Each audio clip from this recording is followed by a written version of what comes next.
Hello everyone, आप सभी का हमारे YouTube channel US virtual campus में स्वागत है। आज का हमारा ये जो वीडियो सेशन होगा ये हार्डविक वॉल्यूम 1 और उसके लेसन 17 पर आधारित होगा। इसके पहले वाली वीडियो सेशंस में हम लोग लेसन 1 से लेकर लेसन 16 तक के सारे वर्ड्स को हम लोगों ने कर लिया है। ये लेसन 17 में बहुत इंपॉर्टेंट वर्ड्स है जो कि आपके डेली यूजेज से संबंधित है।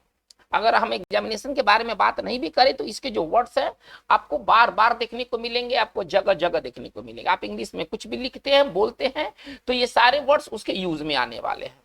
चलिए इन बेहतरीन वर्ड्स को देखा जाए। लेसन 17 का जो पहला वर्ड होगा हमारा होगा कोलोसल।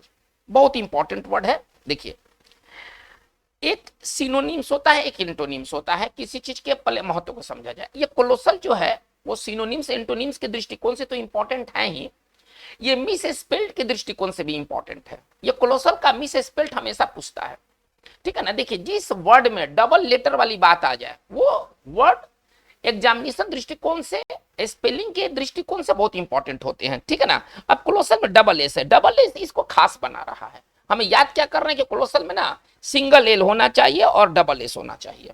कोलोसल का मतलब होता है बहुत बड़ा, विशाल, ठीक है ना। कुछ भी हो सकता है, बहुत बड़ी उपलब्धि, बहुत बड़ी गलती, है ना, कुछ भी हम कह सकते हैं, बहुत बड़ा पिंड, कुछ भी हो सकता है कोलोसल, है ना। कोलोसल का एक व्यापक दायरा है, इसका यूज का एक व्यापक दायरा है। पहले पार्ट ऑफ स्पीच देखते हैं। पार्ट ऑफ स्पीच से ये कोलोसल जो है होगा वो एडजेक्टिव होगा। कोलोसल एक एडजेक्टिव होगा। चलिए अब इसके सिनोनिम्स को देखते हैं। कोलोसल का सिनोनिम्स क्या होना चाहिए? मैसिव, ठीक है ना। चलिए, ह्यूज, जाइजेंटिक, चलिए इनॉर्मस, ये सबका हिंदी होगा विशाल। मॉन्यूमेंटल, चलिए मॉन्यूमेंटल, ये सबका जो हिंदी निकल कर आएगा वो निकल कर आएगा विशाल, बहुत बड़ा। विशाल, बहुत बड़ा, ऐसा कुछ भी हो सकता है, इसका एक व्यापक दायरा है। चलिए इसका अगर एंटो संभव है तो इसका एंटो क्या होना चाहिए? इसका एंटो होना चाहिए टीनी और माइन्यूट, टीनी और माइन्यूट, ठीक है ना। चलिए, बहुत छोटा, सूक्ष्म, हम कह सकते हैं बहुत छोटा अथवा सूक्ष्म। चलिए सेंटेंस एक देखा जाए। कोलोसल के हम यूज कैसे करेंगे, एक सेंटेंस में यूज कैसे करेंगे। चलिए इसके थोड़ा सा इसके यूज को देखा जाए। एक विशाल पिंड, कहा क्या गया? एक विशाल पिंड, ठीक है ना। चलिए पृथ्वी से टकराई, पृथ्वी से टकराई, हमको ऐसा कहना है कि कोई विशाल पिंड था वो पृथ्वी से टकराई। चलिए कैसे लिखेंगे? ए विशाल के लिए क्या वर्ड पढ़ाई कर रहे हैं? कोलोसल। हालांकि आप ये सब वर्ड का भी यूज आप कर सकते हैं, ठीक है ना, लेकिन बेहतरीन जो वर्ड है वो कोलोसल एक बेहतरीन वर्ड है। एक कोलोसल बॉडी, इसको कैसे नोट किया जाए? एक कोलोसल बॉडी, ठीक है ना, हिट द अर्थ। एक colossal body hit the earth. चलिए वर्ड नंबर हम लोग सेकंड की ओर मूव करते हैं, देखते हैं कि सेकंड वर्ड क्या है हमारा। सेकंड हमारा वर्ड है कॉन्ट्रैक्शन, ठीक है ना। हमारा सेकंड जो वर्ड है वो है कॉन्ट्रैक्शन। देखिए कॉन्ट्रैक्शन क्या होता है? सिकुड़न इसको आप कहिएगा। कॉन्ट्रैक्शन के दो अर्थ होते हैं, एक इसका अर्थ सिकुड़न होता है और किसी वर्ड का जो छोटा रूप होता है उसको भी कॉन्ट्रैक्शन कहते हैं, उसको भी कॉन्ट्रैक्शन कहते हैं। चलिए तो कॉन्ट्रैक्शन का सिनोनिम्स देखते हैं। पहला इसका सिनोनिम्स क्या होगा? श्रिंकिंग। इसका पहला सिनोनिम्स क्या होगा? श्रिंकिंग या श्रिंकेज, या श्रिंकेज, आप इसको कहिए सिकुड़न। सिकुड़न का मतलब क्या होता है? किसी चीज का आकार में छोटा हो जाना, इसी को सिकुड़न कहते हैं। जैसे कि देखिए मेटल का क्या गुण है? मेटल जब गर्म होता है तो फैलता है, आप भी समझते हैं इस चीज को, लेकिन जो ही ये ठंड होता है ये क्या होता है? ये सिकुड़ता है, ठीक है। चलिए इसका अब इसका एक अर्थ हुआ, सिकुड़न का ये एक अर्थ हुआ, ठीक है ना। कॉन्ट्रैक्शन का एक अर्थ होता है सिकुड़न। जैसे कि सेंटेंस से यहां से डील किया जा सकता है, ठीक है ना। हम लिख सकते हैं the hot metal, the hot metal, ठीक है ना, undergoes contraction, the hot metal undergoes contraction as it cools। चलिए इसका हिंदी पहले देखा जाए। कह रहे हैं कि गर्म जो मेटल है वो सिकुड़ता है, ठीक है ना, जैसे ही यह ठंड होता है ना। एक जो गर्म मेटल है, मेटल गर्म होने पर फैलता है और जो ठंड होता है वो सिकुड़ता है। ये कॉन्ट्रैक्शन का पहला अर्थ था। चलिए कॉन्ट्रैक्शन का दूसरा अर्थ हम लोग देखते हैं। कॉन्ट्रैक्शन का दूसरा अर्थ क्या है? तो किसी वर्ड का जो शॉर्ट रूप होता है ना वो उसका कॉन्ट्रैक्शन होता है। तो इसके लिए हम कह सकते हैं एब्रीविएशन। इसका सिनोनिम्स क्या करेंगे? एब्रीविएशन, ठीक है ना, या हम छोटा वर्ड में कह सकते हैं शॉर्ट फॉर्म, ठीक है ना। किसी वर्ड का जो संक्षिप्त रूप होता है उसका कॉन्ट्रैक्शन कहलाता है। जैसे देखा जाए, देखिए क्या आप जानते हैं कि गुड बाय, हम लोग जो कहते हैं गुड बाय कहते हैं, ये किसका कॉन्ट्रैक्शन है? गुड बाय का मतलब एक्सपैंड रूप क्या है, एक्सपैंडेड फॉर्म क्या है उसका? चलिए, तो हम कह सकते हैं कि गुड बाय जो हम लोग नॉर्मली कहते हैं, ठीक है ना, इज, है ना, ए कॉन्ट्रैक्शन ऑफ, थोड़ा सा इसको देखा जाए, इज ए कॉन्ट्रैक्शन ऑफ, है ना, गॉड, देखिए गॉड बी विथ यू, ये गुड बाय ये कॉन्ट्रैक्शन है किसका? गॉड बी विथ यू, ठीक है ना। चलिए, तो ये कॉन्ट्रैक्शन है, हम लोग इसको मतलब कहते हैं लेकिन कभी सोच नहीं पाते कि गुड बाय का क्या मतलब हुआ। तो गुड बाय का मतलब होता है कि भगवान आपके साथ हैं, ठीक है ना। गुड बाय ये एक विश किया जाता है, और ये किसका कॉन्ट्रैक्शन है? ये कॉन्ट्रैक्शन है गॉड बी विथ यू। चलिए, तो ये कॉन्ट्रैक्शन का मतलब होता है संक्षिप्त। चलिए, अब इसके अपोजिट क्या होंगे, इसके अपोजिट को थोड़ा सा देख लिया जाए, इसके एंटो को देख लिया जाए, तो इसका एंटो क्या होगा? एक्सपेंशन, विस्तार। इसका जो एंटो हो जाएगा एक्सपेंशन, कॉन्ट्रैक्शन का एंटो हो जाएगा एक्सपेंशन, विस्तार। चलिए, वर्ड नंबर हम लोग थर्ड की ओर मूव करते हैं, देखते हैं कि थर्ड वर्ड क्या है। चलिए, थर्ड वर्ड हमारा है कॉपीराइट। कॉपीराइट देखिए कुछ है नहीं, कॉपीराइट एक कानूनी अधिकार होता है, ठीक है ना। आप किसी म्यूजिक, किसी सॉन्ग, कोई पीस ऑफ राइटिंग का आप यूज कर सकते हैं एक खास समय के लिए, इसी को कहते हैं कॉपीराइट। कॉपीराइट एक कानून द्वारा दिया गया एक अधिकार होता है, बस। तो ये कोई बहुत इंपॉर्टेंट वर्ड नहीं है, बस आप इसको ये समझ ले कि कॉपीराइट का मतलब कॉपीराइट, और कॉपीराइट क्या होता है? कानूनी अधिकार होता है, बस। हम लोग वर्ड नंबर 4 की ओर मूव करते हैं, डेजिनेरेट।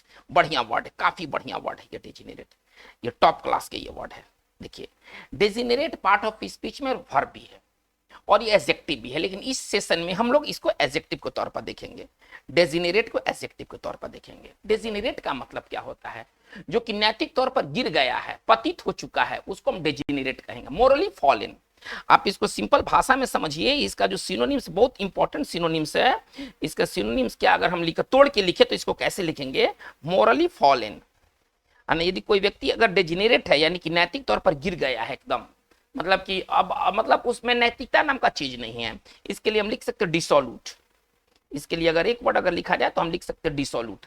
यदि कोई व्यक्ति का डिसोल्यूट है यानी को नैतिक तौर पर गिरा हुआ है, ठीक है ना। चलिए, इसके लिए और भी हमारे पास सिनोनिम्स की कमी नहीं है, हमारे पास और भी वर्ड है डिबाउच्ड, ठीक है ना। इसका अगर हिंदी निकाला जाए तो इसका हिंदी निकलेगा पतित। पतित, पतित नहीं समझ में आ रहा है तो समझिए भ्रष्ट। अब भ्रष्ट नहीं समझ में आ रहा है तो आप समझिए कि नैतिक तौर पर गिरा हुआ, नैतिक तौर पर, है ना, गिरा हुआ। अगर कोई चीज यदि नैतिक तौर पर गिरा हुआ है तो वो चीज डिजेनरेट है। जैसे कि हमको कहना है कि एक समाज है जो कि नैतिक तौर पर गिर गया है समाज, है ना। अब वो समाज को क्या कहेंगे? डिजेनरेट। अब उस समाज को क्या कहेंगे? Degenerate society. उस समाज को कहेंगे डिजेनरेट सोसाइटी। एक सभ्यता है, एक संस्कृति है। अब आज वेस्टर्न कल्चर क्या एकदम गिर गया है, एकदम वेस्टर्न कल्चर एकदम गिरा हुआ कल्चर है, इसको हमको कैसे कहेंगे, है ना, इसको कहेंगे डिजेनरेट कल्चर, ठीक है ना। एक फैमिली है, गिरा हुआ परिवार है, वो उसमें सब गिरा हुआ लोग है, उसमें आप ऐसा समझिए जो नैतिक तौर पर गिर गया है, तो उसको क्या कहेंगे? कौन सा फैमिली? Degenerate family. तो डिजेनरेट का हमारा इस्तेमाल ऐसे है। चलिए, इसके एंटोनिम्स की वो थोड़ा सा देख ले रहे। इसके एंटोनिम्स क्या हो जाएगा? इसका एंटोनिम्स हो जाएगा, है ना, upright, moral upright, moral upright. चलिए, मोरल अपराइट का मतलब क्या होता है? जो नैतिक है, ठीक है ना, ये जो सच्चा है, जो गिरा हुआ नहीं है, वो होता है मोरल अथवा अपराइट। चलिए, ये वर्ड नंबर हम लोग 5 की ओर मूव करते हैं, देखते हैं कि हमारा 5वां वर्ड क्या है। तो है डिपेंडेंट। चलिए, डिपेंडेंट में थोड़ा ध्यान दिया जाए। डिपेंडेंट के स्पेलिंग में DENT भी होता है, और डिपेंडेंट के दो स्पेलिंग है, और DANT भी होता है, दोनों होता है। इसके स्पेलिंग को थोड़ा सा ध्यान दिया जाए। डिपेंडेंट में ना E भी होता है और डिपेंडेंट में A भी होता है, आप दोनों तरह से लिख सकते हैं। देखिए, डिपेंडेंट कौन होते हैं? आश्रित होते हैं। ये एक बच्चा होता है जो किसी के ऊपर भोजन के लिए, आवास के लिए, कपड़े के लिए किसी के ऊपर वो निर्भर रहता है। डिपेंडेंट कोई बहुत ऐसा इंपॉर्टेंट वर्ड नहीं है, आप इसका अगर हिंदी जानना चाहते हैं तो आप सिंपल लिख सकते हैं आश्रित व्यक्ति, ठीक है ना, जो किसी के ऊपर आश्रित, तो विशेष तौर पर ये बच्चा होता है, विशेष तौर पर बच्चा होता है, ये इसी को डिपेंडेंट कहते हैं, ठीक है। वर्ड नंबर हम लोग 6 की ओर मूव करते हैं, तो फटाफट चीजों को देख लेते हैं। चलिए, व्हाट इज डेस्टाइन्ड। देखिए, डेस्टाइन्ड का मतलब क्या होता है? देखिए, यदि कोई चीज यदि डेस्टाइन्ड है यानी कि वो पहले से ही तय है, भाग्य द्वारा पहले से ही तय, भाग्य ने तय कर दिया है कि वो ये बनेगा, ठीक है ना, भाग ने सब कुछ तय कर दिया, वो डिस्टाइंड होता है, ठीक है ना। चलिए, अगर कोई चीज अगर डिस्टाइंड है यानी कि वो पहले से ही तय है, वो भाग द्वारा तय कर दिया गया है। चलिए, इसके सिनोनिम्स क्या हो जाएंगे? इसका सिनोनिम्स हो जाएगा fated, fated, bound, bound, meant, ठीक है ना। चलिए, ऑर्डेंड, इस सब का मतलब क्या होता है कि पूर्व निर्धारित लेकिन भाग द्वारा, ठीक है ना। चलिए, इसको समझ सकते हैं कि भाग द्वारा पूर्व निर्धारित, पहले से ही तय हो चुका है कि ये व्यक्ति ये होगा, ये चीज ये होगा, ठीक है ना। भाग द्वारा पूर्व निर्धारित, भाग ने तय कर दिया क्या आप ये बनेंगे। जैसे कि देखिए, किसी व्यक्ति के किस्मत में सेना में ही जाने के लिए लिखा था, ठीक है ना। चाहे वो उसका चाहे जो भी हो, लेकिन उसके भाग में था कि ये सेना में जाएगा, हमको ऐसे कहना है, ठीक है। हम इस चीज को कैसे कहेंगे कि उसके किस्मत में सेना में जाना लिखा था, कैसे लिखेंगे? He was destined for, he was destined for military career, he was destined for military career। इसका हिंदी क्या हुआ कि सेना में जाना, सेना में कैरियर बनाना उसके भाग्य में था, उसके भाग्य में कि वो फेमस होगा। भले लोग आज उसे नहीं जानते हैं, लेकिन उसके भाग्य में है कि वो फेमस होगा। कैसे इसको लिखा जाएगा? ही इज, अगर इसको लिखा जाए तो कैसे लिखेगा? ही इज destined, ठीक है ना, to be famous, he is destined to be famous। यानी कि देखिए, यदि कोई भी चीज यदि destined है यानी कि वो भाग्य द्वारा पहले से ही तय हो चुका है कि ये व्यक्ति ये होगा, ये चीज ये होगा। चलिए, ये हमारा destined रहा। वर्ड नंबर 7 की ओर मूव करते हैं, देखते हैं कि वर्ड नंबर हमारा 7 क्या है। डिफ्यूज। देखिए, अगर आप कोई चीज को डिफ्यूज करते हैं, आप उसे फैलाते हैं, विस्तृत करते हैं चारों तरफ, ठीक है ना। डिफ्यूज पार्ट ऑफ स्पीच से वर्ब होगा। चलिए, इसके सिनोनिम्स क्या हो जाएंगे? स्प्रेड, ठीक है ना, डेसिमिनेट, इसका सिनोनिम्स क्या हो जाएगा? डेसिमिनेट, फैलाना, ठीक है ना। चलिए, स्कैटर, फैलाना, है ना, तीतर बीतर करना, फैलाना। अगर आप कोई चीज को अगर डिफ्यूज करते, तीतर बीतर करते, फैलाते हैं। चलिए, हमको कहना है कि भीड़ को तीतर बीतर करने के लिए, ठीक है ना, अश्रु गैस छोड़ा गया, टीयर गैस छोड़ा गया। चलिए, इस चीज को कैसे लिखा जाए, ठीक है ना, कि भीड़ को तीतर बीतर करने के लिए टीयर गैस का प्रयोग किया गया। कैसे इसको लिखा जाए? टीयर गैस, अगर इसको लिखा जाए तो कैसे लिखेंगे? टीयर गैस वाज यूज्ड, ठीक है ना, to diffuse the mob, to diffuse the mob. Mob, है ना, मॉब मतलब उग्र भीड़, उग्र भीड़ को तीतर बीतर करने के लिए टीयर गैस का प्रयोग किया गया। चलिए, वर्ड नंबर 8 की ओर मूव करते हैं, देखते हैं कि वर्ड नंबर हमारा 8 क्या है। चलिए, वर्ड है डिस्पोजिशन, ठीक है ना। वर्ड है डिस्पोजिशन। देखिए, डिस्पोजिशन का मतलब क्या होता है? डिस्पोजिशन के दो अर्थ होते हैं। एक अर्थ होता है प्रवृत्ति, आपका झुकाव किस तरफ है ना। एक व्यक्ति का किसी चीज के प्रति झुकाव होता है, विशेष तौर पर गलत मामलों में इसका इस्तेमाल होता है, ठीक है ना। अगर किसी व्यक्ति का झुकाव कुछ करने की तरफ है तो उसका वो डिस्पोजिशन है, ठीक है ना। चलिए, अब डिस्पोजिशन का सिनोनिम्स क्या हो जाएगा? इंक्लाइनेशन, इंक्लाइनेशन, ठीक है ना, टेंडेंसी, टेंडेंसी, चलिए, प्रोनेस। चलिए, इसका मतलब क्या? अगर सिंपल अगर भाषा में कहता प्रवृत्त, प्रवृत्त नहीं समझ में आता है तो झुकाव समझिए, कुछ गलत चीज के प्रति झुकाव। किसके प्रति? अच्छे चीज के प्रति नहीं होगा, गलत के प्रति। आपको कुछ गलत करने का आपका मन करता है, ठीक है ना, आप अक्सर आप ये सोचते कि हम कुछ गलत कर बैठे, ये आपका डिस्पोजिशन है, आपका ये टेंडेंसी है।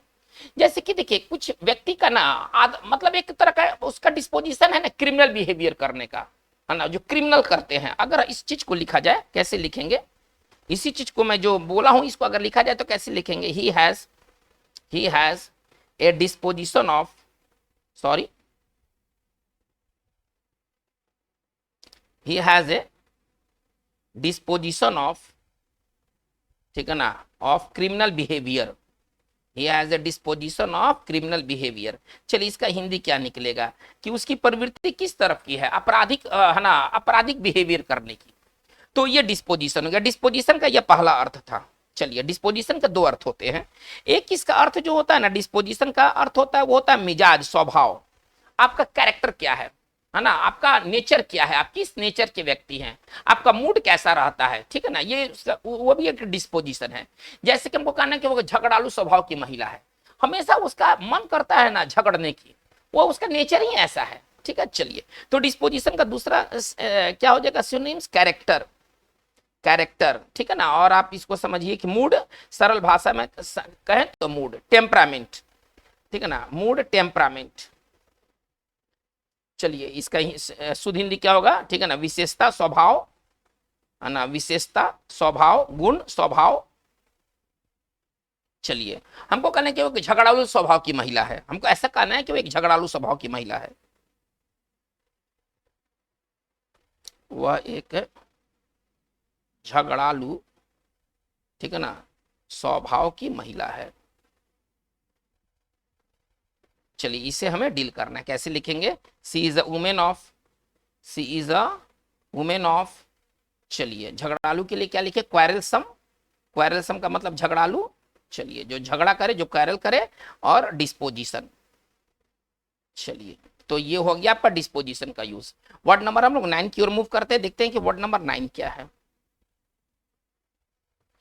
एग्जाल्टेड, बहुत अच्छा वर्ड है ये, एग्जाल्टेड बहुत ढंग का वर्ड है। देखिए एग्जाल्टेड का मतलब क्या होता है, कोई चीज अगर बहुत ऊंचा में है तो वो एग्जाल्टेड है, ठीक है ना, खासतौर पर कोई विचार, कोई पोजीशन, कोई किसी चीज का इंपॉर्टेंस, ठीक है ना, अगर ये अगर बहुत ऊंचा में है तो ये एग्जाल्टेड है। एग्जाल्टेड का लिए सिनोनिम्स क्या हो जाएगा, लॉफ्टी, अगर इसका सिनोनिम्स लिखा जाए तो लॉफ्टी बहुत ऊंचा, very high, very high, elevated, चलिए एलिवेटेड, और इसका सिंपल अगर हिंदी का है तो बहुत ऊंचा, बहुत ऊंचा, लेकिन क्या, पोजीशन, पहले देखते हैं, बहुत ऊंचा क्या, पोजीशन, रैंक, ठीक है ना, कोई चीज का महत्व, ये इस सेंस में इसका इस्तेमाल होगा।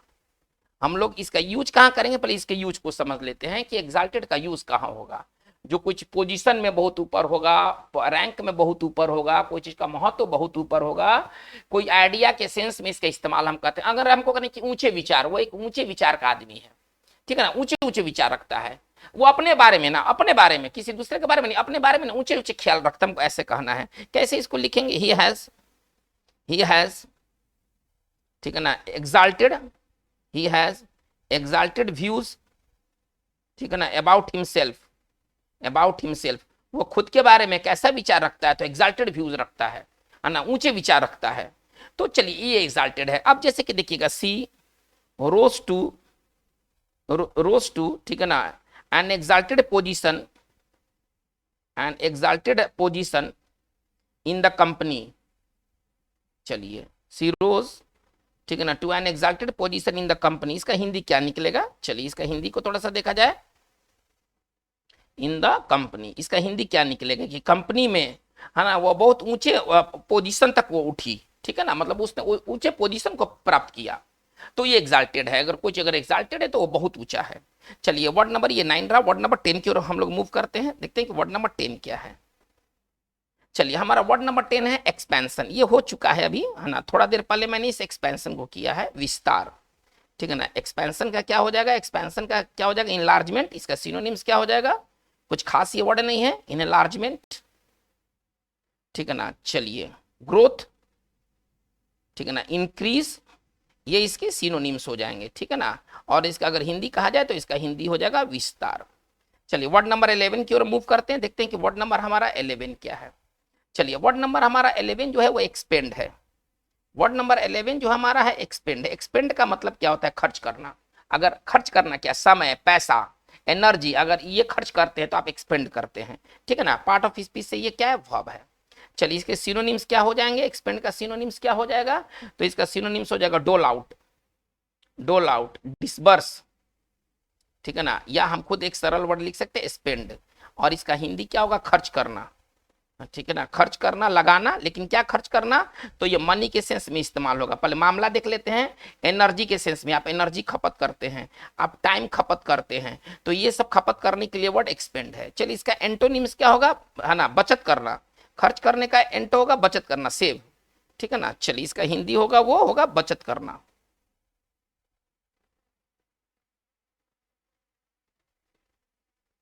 चलिए अगर हमको कहना है कि उसने अपनी बीमार माँ के इलाज में बहुत अपना सारा पैसा खर्च कर दिया, हमको ऐसे लिखना है, हम कैसे लिखेंगे, ठीक है ना। चलिए ही स्पेंडेड ऑल हिज मनी, ठीक है ना, टू क्योर हिज एलिंग मदर, एलिंग मतलब बीमार, ठीक है ना। चलिए ये पूरा सेंटेंस हमारा कंप्लीट हो गया। ही स्पेंडेड ऑल हिज मनी, उसने अपने सारा पैसा लगा दिया, ठीक है ना, टू क्योर हिज एलिंग मदर, अपनी बीमार माँ के क्योर करने में। चलिए वर्ड नंबर 12 की ओर मूव करते हैं, देखते हैं कि वर्ड नंबर हमारा 12 क्या है। चलिए फैसिलिटेट। देखिए अगर आप कोई चीज को फैसिलिटेट करते हैं, आप उस चीज को आसान कर देते हैं, ठीक है ना। फैसिलिटेट वर्ब है। चलिए इसके सिनोनिम्स को देखते हैं, इसका सिनोनिम्स क्या होगा। तो इसका सिनोनिम्स क्या होगा, ईज या मेक इजियर, ठीक है ना। और इसका सिंपल अगर हिंदी कहें तो आसान कर देना, आसान कर देना, कोई एक्शन कोई प्रोसेस को आसान कर देना। हमको कहना है कि उसके समय पर दिया गया मदद ने मेरे सफलता को आसान कर दिया। चलिए इससे एक सेंटेंस बनाते हैं, ठीक है ना। चलिए उसके समय पर दिए गए मदद ने, उसके समय पर दिए गए मदद ने मेरी सफलता को आसान कर दिया, या मेरे सफलता को संभव बना दिया। आसान कर दिया या संभव बना दिया। चलिए इसे हमें थोड़ा सा डील करना है। उसके समय पर दिए गए मदद ने मेरे सफलता को आसान कर दिया, कैसे लिखेंगे, हिज टाइमली हेल्प। चलिए हिज टाइमली हेल्प।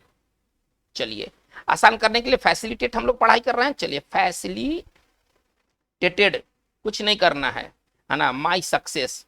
देखिए इतना बड़े लाइन का इतना आसानी से ये वाक्य बन गया, कुछ नहीं करना है। एलिमेंट्री चीज अगर आपका अच्छा रहेगा, आप आराम से वर्ड का आप यूज कर पाएंगे।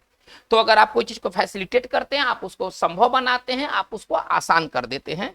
चलिए ये वर्ड नंबर हमारा 12 रहा। वर्ड नंबर 13 की ओर मूव करते हैं। चलिए कुछ खास नहीं है, 13 कुछ खास वर्ड नहीं है, ठीक है ना। इसको आप केयर मत कीजिएगा, है ना, इस पर ध्यान देने की जरूरत नहीं है। चलिए वर्ड नंबर हमारा 13 है। तो वर्ड नंबर 13 क्या कर रहा है सर, नेल। देखिए नेल नाउन है, लेकिन इसका यूज ऐसे नहीं होता है, जैसे लिखा गया है ना वैसे यूज नहीं होता है। इसका यूज इस रूप में होता है, साउंड द नेल।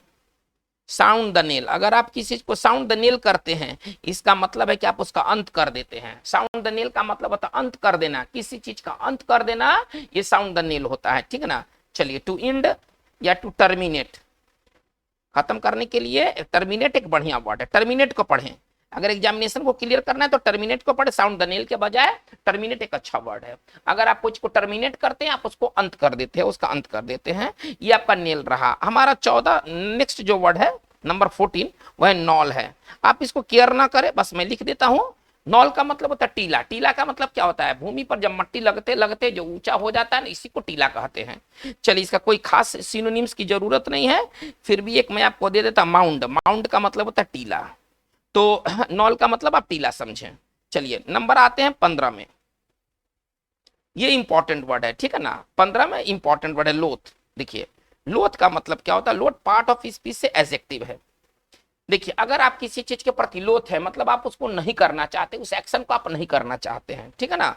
अगर आप किसी चीज के प्रति लोथ है, मतलब आप उस चीज को नहीं करना चाहते हैं। चलिए इसके सिनोनिम्स क्या हो जाएंगे, इसका सिनोनिम्स हो जाएगा रिलक्टेंट, इसका सिनोनिम्स हो जाएगा रिलक्टेंट, अनविलिंग, इसका सिनोनिम्स हो जाएगा रिलक्टेंट, अनविलिंग। अगर हिंदी कहा जाए तो अनिच्छुक।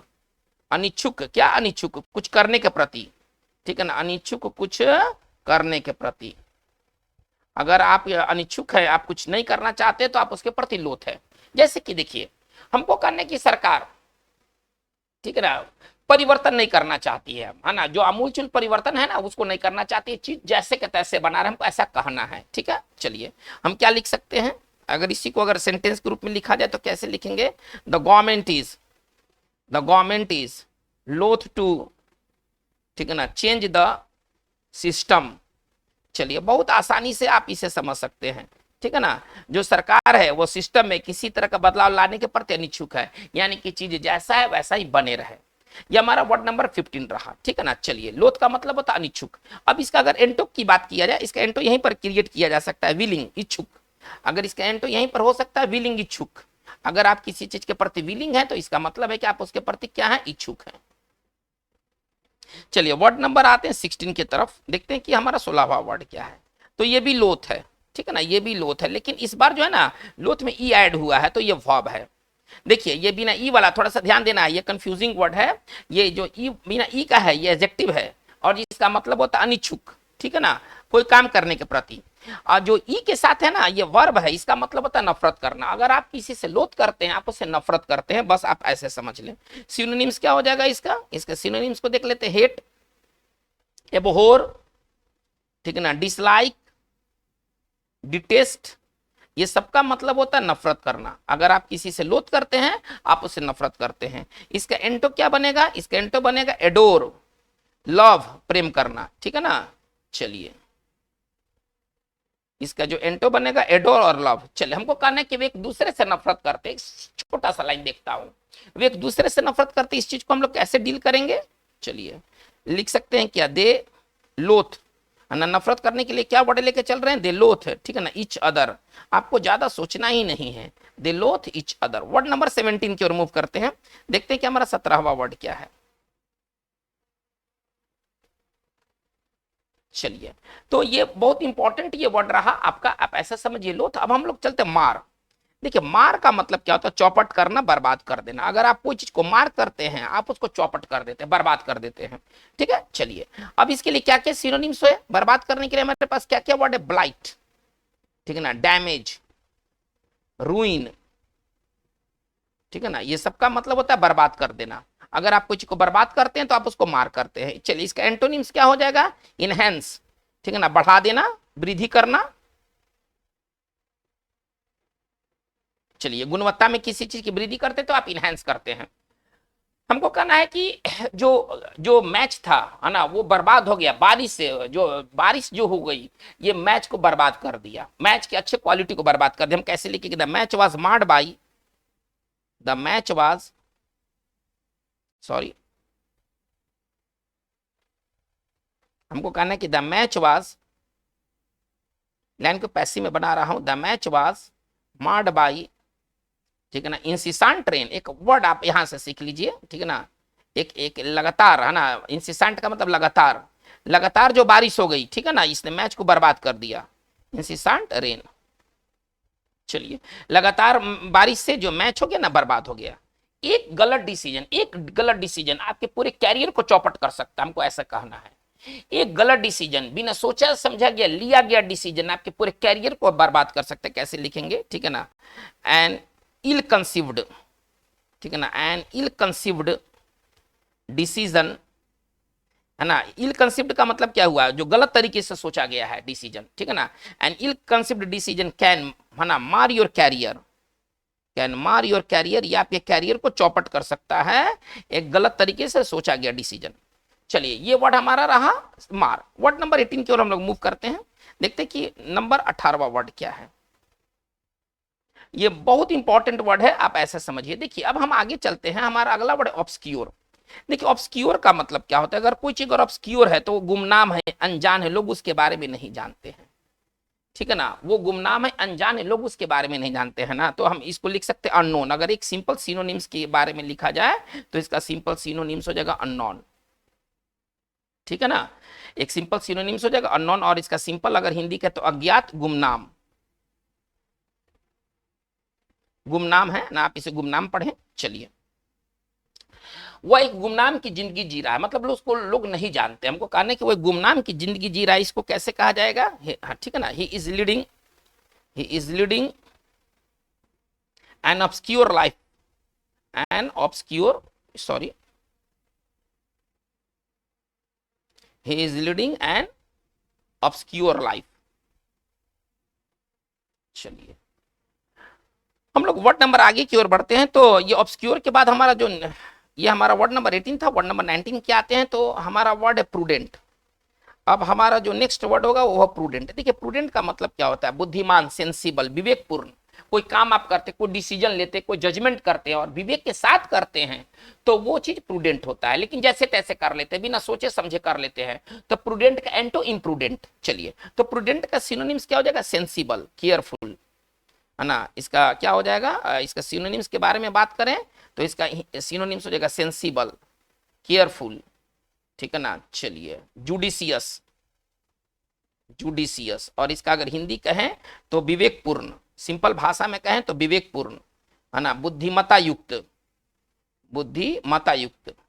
चलिए, अब इसका एंटो क्या हो जाएगा, है ना, नासमझी से भरा हुआ, इम्प्रूडेंट, नासमझी से भरा हुआ, इम्प्रूडेंट, है ना, आप इसको समझे, नासमझी से भरा हुआ,